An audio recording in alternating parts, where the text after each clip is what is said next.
ఆటలకు కూడా ప్రాముఖ్యత ఇవ్వండి. రోజు 4 to 5 ఏదో గేమ్, మరి మీరు రన్నింగ్ ఆర్ ఎనీ గేమ్ మరి మీరు పార్టిసిపేట్ చేస్తే చిన్న గ్రౌండ్ ఉన్న చాలు, ఖోఖో అది కూడా మంచి ఎక్సర్సైజ్. అట్లాంటివి ఆడితే మీకు మంచి శారీరక దృఢత్వం అనేది ఏర్పడుతుంది. చిన్నప్పుడు మీరు మరి గేమ్స్ స్పోర్ట్స్లో పార్టిసిపేట్ చేయకపోతే మీరు 30-35 చాలా ఇబ్బందులైన పరిస్థితులు ఏర్పడతాయి. మరి ఈరోజు చాలామంది సాఫ్ట్వేర్ ఎంప్లాయీస్ 35 ఇయర్స్లో షుగర్ బీపీ వస్తుంది. ఎందుకంటే స్ట్రెస్ వల్ల.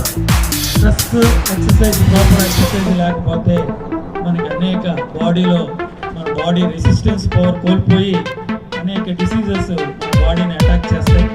మన బాడీ తట్టుకోవాలంటే మన బాడీకి రెసిస్టెన్స్ పవర్ కావాలి. అది కేవలం ఈ స్పోర్ట్స్ అండ్ గేమ్స్ ద్వారానే ఏర్పడుతుందని అందరికీ మరొకసారి తెలియజేసుకుంటూ, ఈరోజు ఇందులో పార్టిసిపేట్ చేసి విజేతలుగా నిలిచిన వాళ్ళే కాకుండా ఎవ్రీడే మీరు